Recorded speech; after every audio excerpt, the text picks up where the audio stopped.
Salut, bonjour JustDisc community, and welcome back for episode 3 of How We Play Disc Golf. Today in episode 3, we'll be looking at hole 3 as we continue to break down my hometown track, the Dwayne Berejik Memorial Disc Golf Course. If you end up liking this episode, don't forget to like this video, subscribe, and hit that bell notification so you don't miss any JustDisc content. Now without further ado, let's get into it.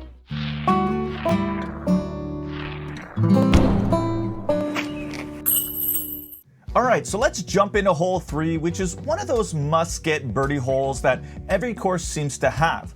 But unfortunately, it's not always possible, and that's because its layout is like a backwards S shape with 2 tree gaps that your disc must fly through. The first gap is unavoidable, but the second provides a few options through the row of trees. Ideally, you want your disc to fly past the final tree in order to get close to the basket. It's a par 3 that's only 175 feet in length, but its very specific shot shape often results in missed opportunities. Now, when talking shot selection with this hole, it's quite simple. If throwing right-hand backhand, a slight Anheuser release to keep the disc slightly turned over during its entire flight is the ideal shot. You can also throw it flat with a bit of speed to get the disc to turn over through the second gap, but it's more difficult.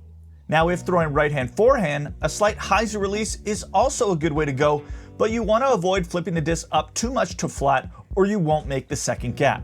Now, whichever shot you choose, you definitely want to push the disc out straight to begin so that the disc can get around that last tree before fading or turning towards the basket. Now, when talking disc selection, due to the hole's minimal distance and specific shot shape, all players, even beginners, should not be using anything faster than a mid-range. Ideally, a putter should be your go-to because it's easier to be more accurate and it also helps to avoid overshooting the hole. Remember, as a rule of thumb, the higher the speed disc you use, the harder it is to be accurate. Alright, now that all aspects have been broken down, it's time to show you how the hole is played out from a variety of players. Allons-y. Kicking things off is my mother. Her go-to distance driver is the Roadrunner, and considering she can't get all the way there, it's the ideal choice for her. Now here's my father using a dart. It's a putter, a very workable disc that's easy to get some turn. Doesn't capitalize there, but it was definitely a good disc choice.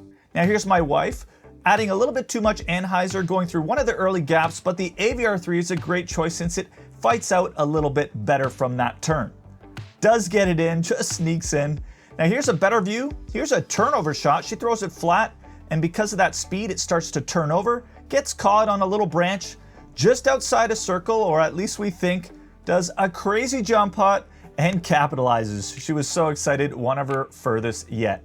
So now let's take a look at Jan. He's using the Mako 3, a disc I've spoken very highly about. It's like a dart, just a bit faster, so it's very workable, easy to get that turn. But a disc that's even easier to get the turn is the Wombat, and it's a disc I highly recommend to all skill levels. You just throw it flat and it will naturally turn. So if you have trouble getting the disc to go to the right, the Wombat is a good choice. And even power players like Garrett Gurthie love it, so we highly recommend it. And here he tries to get the birdie, but gets a little unlucky. As for myself, here I am releasing an AVR3 on an Anheuser angle, and I really utilize my entire body to force the turn into the disc. And if you want to learn more about shot shaping and using your body, check out our flex shot video as well as our hyzer flip video. Some really good stuff in there. Now here's another angle of the AVR3. Here's also a dart.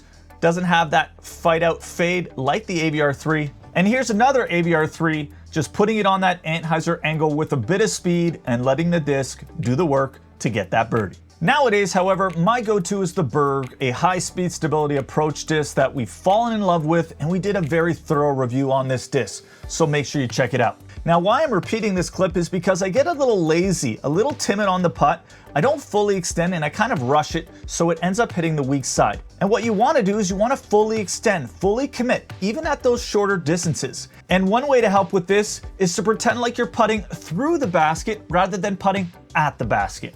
Now here I am again with the Berg, and the Berg just loves to hold beautiful Anheuser lines. It stays so stable and doesn't waver too much or even go too far, and that's why people love it so much. So here I am again forcing one over, but just look at that flight. Look at how stable the disc stays. Just a great disc. Make sure you check it out. Another way to play the hole is with the forehand and releasing it on a slight hyzer angle, even sometimes getting it to flip up just a bit before getting through that tree gap. The pig is what I typically use, but what's hard with the forehand is avoiding that fade out, as you see right there. Just kind of fades and skips a little bit too much to the right at times, but it is easier to get through the gap because you're looking straight at it. So there is one advantage there.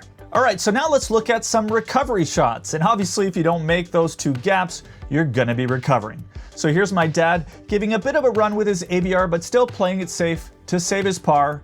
Jan doing the same here, except he's using a Rhino, a little bit more of an overstable putter, but it is one of his go-tos. Sometimes he uses the Berg, but his Rhino is his favorite. Now with Lindsay's approach shot here, a great lesson can be learned.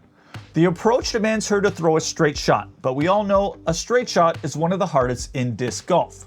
So instead, she creates a shot shape, a little bit of a flex approach shot where she adds some turn into the disc, but she noses it up, allowing the disc not to waver too much to the left or right, keeping it on line to get under the basket. Now for me, here I am using a Mako 3. It really is my mid-range utility disc. Get out of trouble, keep the disc flying straight for as long as possible. For this distance, I would typically now use a Berg. And now just a few putts of me saving power or trying to get a birdie. Speaking of birdies, trying to get out of the bush here with the pig, being a little bit too aggressive, not getting any part of the cage.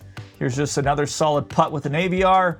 A straddle putt here, up and over a bush, making sure I engage my legs, and finalizing here with a good 25-footer. All right, now it's time for the failed shots portion of the video, and get ready to see some trees hit. Very common on this hole. So there's an early tree hit to the right. Here's a final tree hit. That last tree catches so many discs so often. I can't tell you how many times. There's another one. Here's me with the pig, kind of putting a little too much power and not getting that fade out.